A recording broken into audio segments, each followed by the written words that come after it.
नमस्कार, इचिनो स्वदेश की खास पेशकश ट्रंप का टैरिफ इंपैक्ट में आपका स्वागत है। आपके साथ में हूं अभिषेक सत्यव्रतम। डोनाल्ड ट्रंप ने आखिरकार दोस्ती को दरकिनार करते हुए भारत को 25% के टैरिफ का झटका दे ही दिया। इसका मतलब यह है कि अब भारतीय प्रोडक्ट्स पर अमेरिका 25% टैक्स वसूलेगा। टैरिफ के साथ ही ट्रंप ने भारत को रूस के साथ दोस्ती निभाने पर पेनल्टी भी लगा दी है। लेकिन बात डोनाल्ड ट्रंप की हो और यूटर्न ना हो, ऐसा कैसे हो सकता है? जी हां, ट्रंप ने भारत पर लगाए हुए टैरिफ को टेम्पररी बताया है और कहा है कि यह फाइनल नहीं है, बातचीत का दरवाजा अभी खुला है। लेकिन क्या ट्रंप के इन फैसलों से हमारी इकोनॉमी को झटका लगेगा? ट्रंप के टैरिफ का भारतीय बाजारों पर कितना असर होने का अनुमान है और क्या भारत को वाकई इससे डरने की जरूरत है? एक सवाल और कि अगर ये टेम्पररी है तो आगे कितने टैरिफ की गुंजाइश बन सकती है? क्या ये 25% से घटकर 20% पर आएगी या फिर 15% के आसपास कोई अरेंजमेंट बन सकता है अगर भारत अमेरिका की शर्तें मानता है? लेकिन भारत अमेरिका की शर्तें मानेगा, इसकी संभावना कितनी है? ये तमाम सवाल आपके मन में होंगे और इन्हीं सवालों की इस शो के जरिए हम पड़ताल करेंगे। तो चलिए शुरू करते हैं ट्रंप का टैरिफ इंपैक्ट।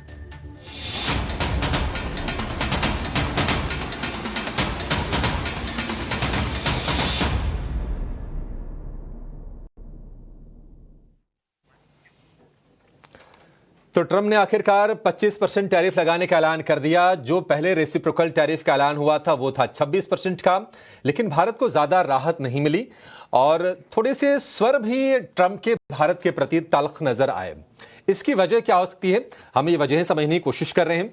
देखिए, भारत ब्रिक्स का सदस्य है, यानी कि उस ग्रुप का जिसमें रूस और चीन भी है।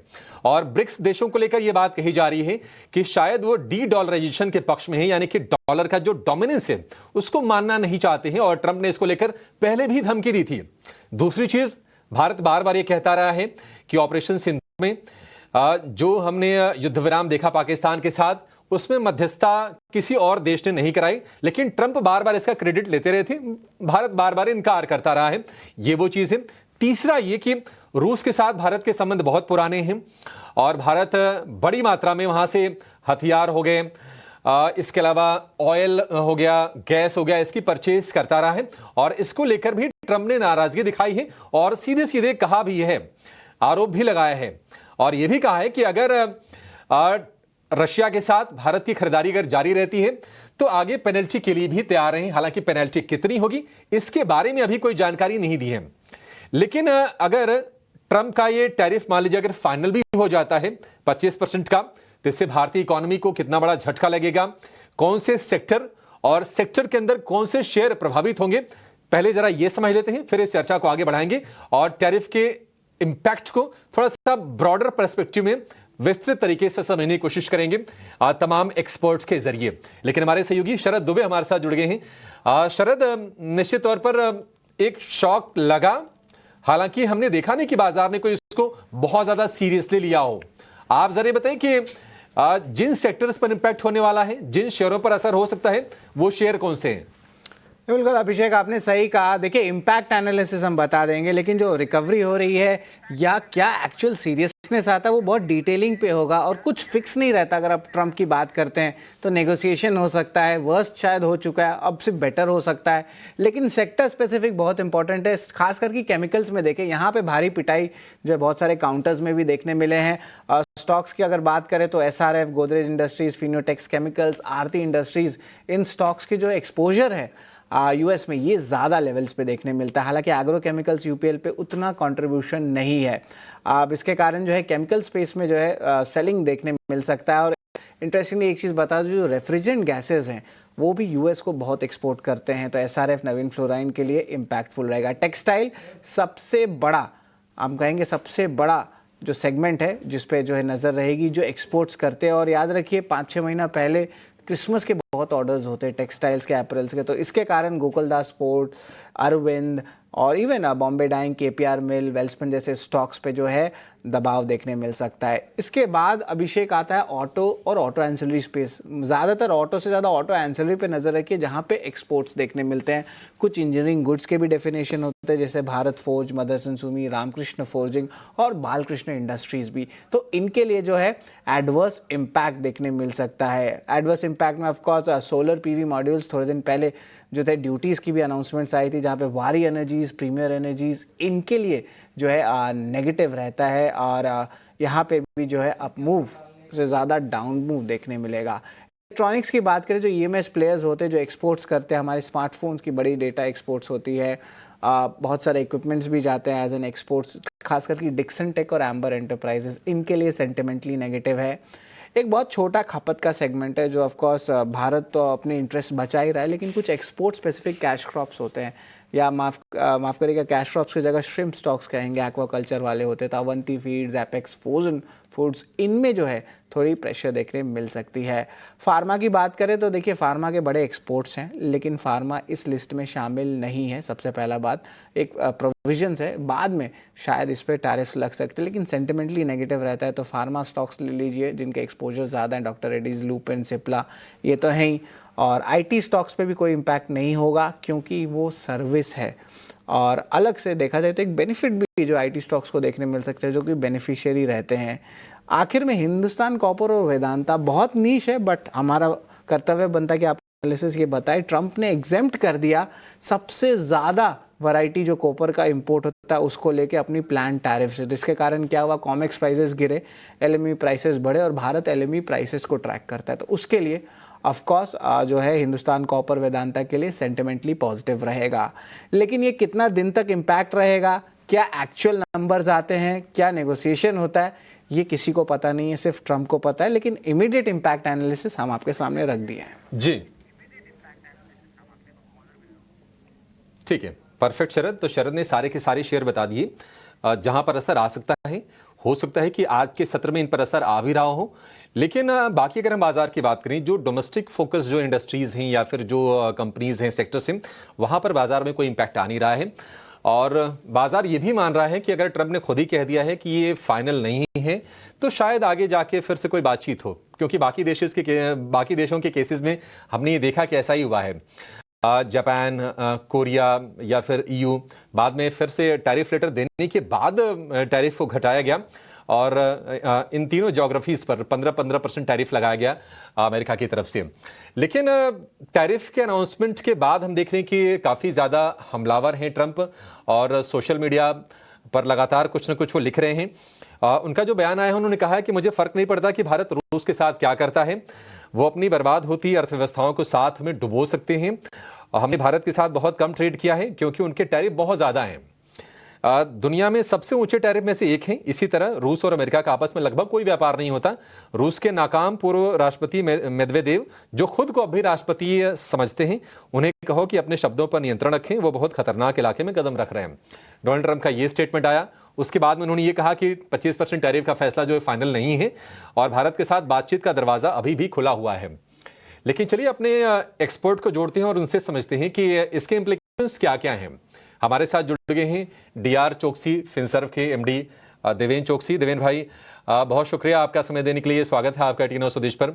देवेन सर, ट्रंप के जो स्टेटमेंट आए हैं टैरिफ को लेकर, उसको गीदड़ भभकी माने, क्योंकि ट्रंप ने खुद ही कहा है कि ये फाइनल नहीं है।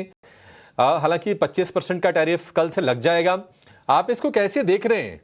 क्या ये इंटरिम अरेंजमेंट है, जल्दी हम कोई डील स्ट्राइक करेंगे और ये टैरिफ के लेवल कम होंगे? कितनी उम्मीद आपको लग रही है इस बात की?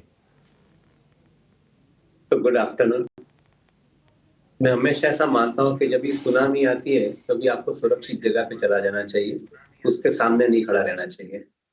आई थिंक प्रेसिडेंट ट्रंप का हर रोज सुबह में एक नया बयान आना और उसके बाद में उनको बयान को चेंज कर देना, उसमें कोई ट्रेड या कोई भी तरीके का बिजनेस का कोई भी इम्प्लीकेशन हम लोग नहीं समझ पाएंगे। ना अमेरिकन कंपनी समझ पाएंगी, ना जो देश उनके से जुड़े हैं काम करने के लिए वो समझ पाएंगे। सो ऐसी एक बात करके चलते हैं कि आई थिंक जब तक वो शांत नहीं जाते हैं तब तक उसके ऊपर रिएक्ट नहीं करना चाहिए। And this theory applies also from the investment point of view. अपने पोर्टफोलियो को ऊपर नीचे करने की जगह पे वो पोर्टफोलियो के अंदर अच्छी कंपनीज का जो इन्वेस्टमेंट हो आप पकड़ के रखिए। आई थिंक ये कोई लंबा टाइम चलने वाला सिचुएशन है नहीं। अगर आप 25% पेनल्टी डालोगे उसके ऊपर दूसरे 10% पे आप उसके ऊपर टैरिफ डालोगे, whatever you are talking it, मेरा ऐसा मानना है कि I think this are non sustainable, क्योंकि इंडिया तो शायद एक्सपोर्ट उसका रुक जाएगा। $41 बिलियन का जो एक्सपोर्ट है अमेरिका के साथ में, वो शायद कभी कम भी हो सकता है, रुक भी सकता है। परंतु what will happen to USA, I think that is important for them also to understand, और उनकी कंपनियों को क्या परिस्थिति होगी, because if they are importing from India $87 billion worth of goods and services, तो उनका भी एक तकलीफ आना शुरू हो जाएगा, पर्टिकुलरली फार्मा सेक्टर। उनकी कंपनीज के हेल्थ केयर के जो बिल है वो शायद वहां पे कंप्लीटली चेंज हो सकते हैं, and that can create a consequential impact on the currency of dollar as well. तो मैं ऐसा समझता हूँ उसके ऊपर ज्यादा ध्यान नहीं देना चाहिए। ये समय ऐसा है कि जिसके अंदर आप फियर की जगह पे फेथ ज्यादा रखें, and faith on India's economy to survive the difficult condition, ये फेथ आपके ऊपर होना चाहिए। फियर रखने की जरूरत मुझे नहीं लग रही है यहाँ पे इस समय में। ठीक है, बिल्कुल सही कहा आपने देवेन भाई। एक चीज़ और है कि अगर हम दोनों देशों के बीच अगर हम व्यापार की बातचीत करें तो यूएस का जो भारत को एक्सपोर्ट है करीब करीब $42 बिलियन का है। 2024 के आंकड़े हैं ये।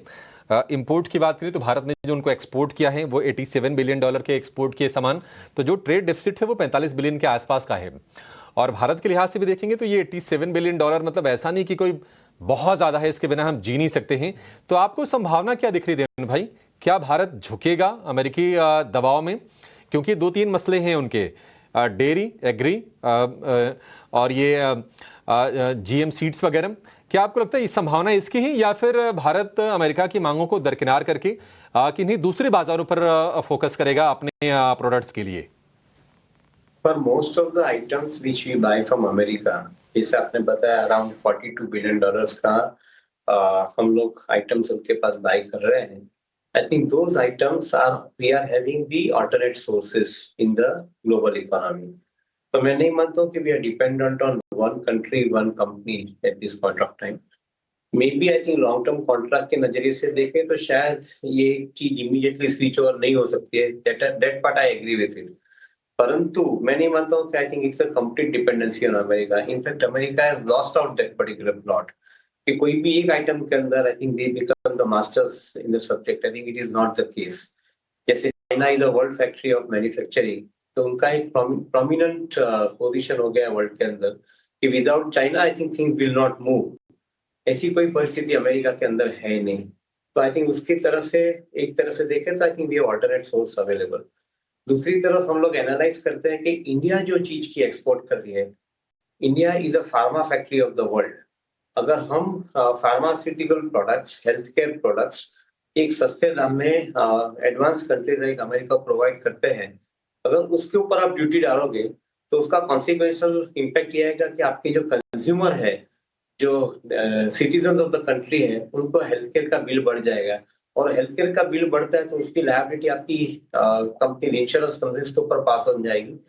उनकी लायबिलिटी पास ऑन होती है। Suppose if this companies got bankrupt, तो उसका impact I think American economy के ऊपर आएगा। तो ये कॉन्सिक्वेंसेस बहुत डेंजरस है। मैं नहीं मानता हूँ कि आई थिंक कोई जो बोलते हैं वो हिसाब से वो इम्प्लीमेंट कर पाएंगे। उनको काफी हद तक स्केल डाउन करना पड़ेगा। अपना खुद का जो टैरिफ का इम्पोजिशन किया है उसको काफी हद तक स्केल डाउन करना पड़ेगा, ऐसा मेरा कॉन्फिडेंस के साथ में मानना है। ठीक है, तमाम लोग ये भी मान रहे हैं देवेन भाई कि ये ट्रम्प के ना ये प्रेशर टैक्टिक भी है, और ये नेगोशिएट करने के लिए ही बार बार इस तरह की बातें करते हैं, और बार बार उनके बयान में हम बदलाव भी देखते हैं। एक छोटा सा ब्रेक लेंगे। ब्रेक के बाद हमारे साथ कोटक एएमसी के एमडी नीलेश शाह जुड़ेंगे, उनसे भी समझेंगे इस मुद्दे पर कि वो कैसे देखते हैं इस टैरिफ डील को अमेरिका के साथ, इनफैक्ट अमेरिका की मनमानी को कैसे देखते हैं, और कुछ और एक्सपर्ट से बातचीत करेंगे। आप कहीं जाएगा नहीं, देवेंद्र सर भी हमारे साथ बने हुए हैं।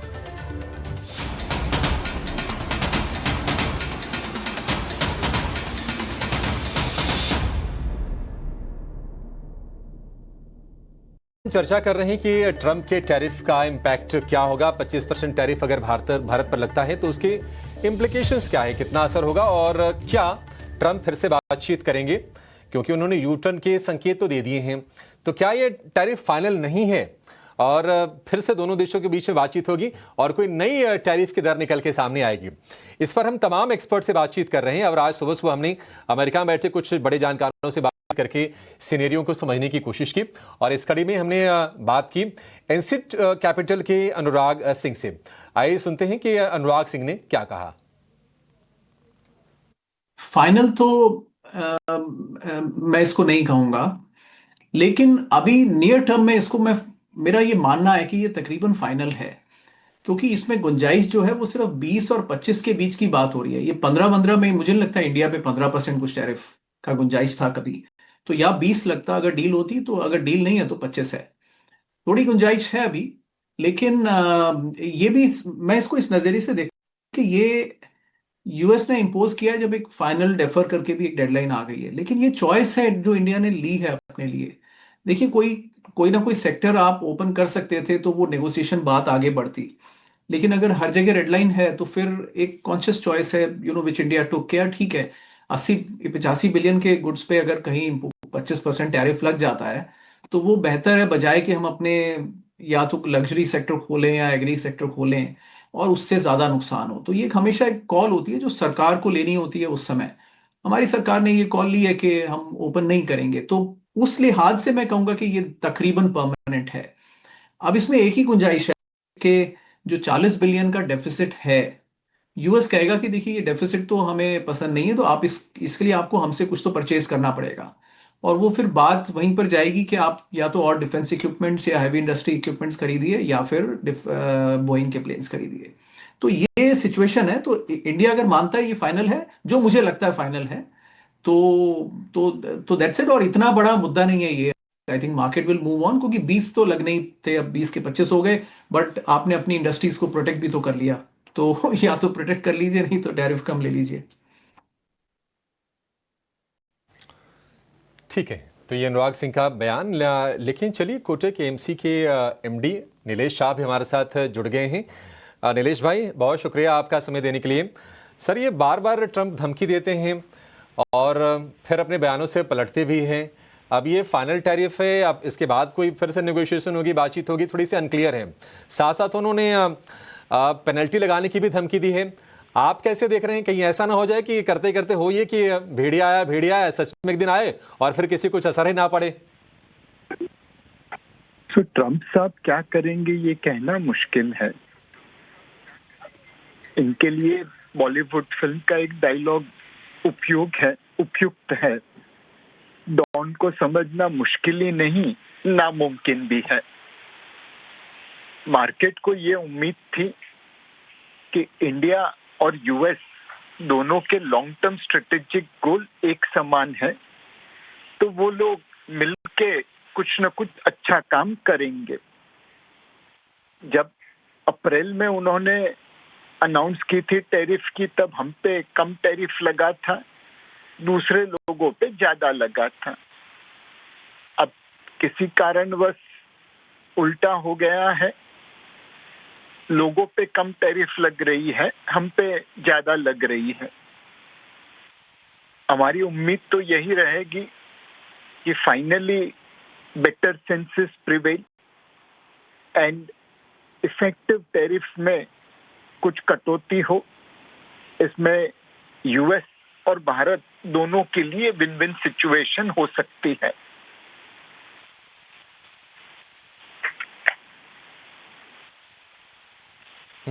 जी, ठीक है। देवेन भाई, एक कमेंट आपसे। बाजार इसको कोई बहुत ज्यादा खास तवज्जो दे नहीं रहा है। शुरुआती हमने झटके जरूर देखे, लेकिन उसके बाद रिकवरी भी बहुत जबरदस्त हुई है। आपको लगता है कि ये टैरिफ बाजार को आगे परेशान करेगा, या फिर बाजार ने ऑलरेडी इसको डिस्काउंट अच्छे से कर लिया है और हम अपनी चाल चलेंगे, अपने फंडामेंटल्स पर बाजार रिएक्शन देगा? एक तरीका होता है नियर टर्म देखने का और दूसरा तरीका होता है लॉन्ग टर्म देखने का। नियर टर्म के अंदर टर्बुलेंस ज्यादा है, तो शायद आई थिंक आपको सहना पड़ेगा, including I think currency movement कैसी बनती है, वो I think that will be I think a factor to watch out. क्योंकि रूपी की जो मूवमेंट एडवर्स डायरेक्शन में होती है, तो शायद it can affect us I think on other items I think which we are normally importing from the other countries. तो उसके ऊपर हमें शायद थोड़ी एक जिसको बोलते हैं आड़ असर हो सकती है, वो असर हमको यहाँ पे हो सकती है उसके हिसाब से। तो ये ऊपर ध्यान रखना पड़ेगा नियर टर्म में। लॉन्ग टर्म में मैं नहीं मानता हूँ कि इसके अंदर कोई ज्यादा फर्क पड़ना चाहिए, because every country will find out their ways to deal with other countries, including हम हमारा ट्रेड आज की तारीख में काफी हद तक हमारी लोकल करेंसी में ट्रेड कर रहे हैं अबाउट 33 कंट्रीज के साथ में। तो शायद आई थिंक ऐसे जो सॉल्यूशंस है वो सॉल्यूशंस स्लोली एंड ग्रेजुअली आने शुरू हो जाएंगे, तो डॉलर के ऊपर डिपेंडेंसी भी शायद थोड़ी बहुत कम हो सकती है in the long term. But maybe in the near term I think this situation will be I think quite volatile, ऐसा मेरा मानना है।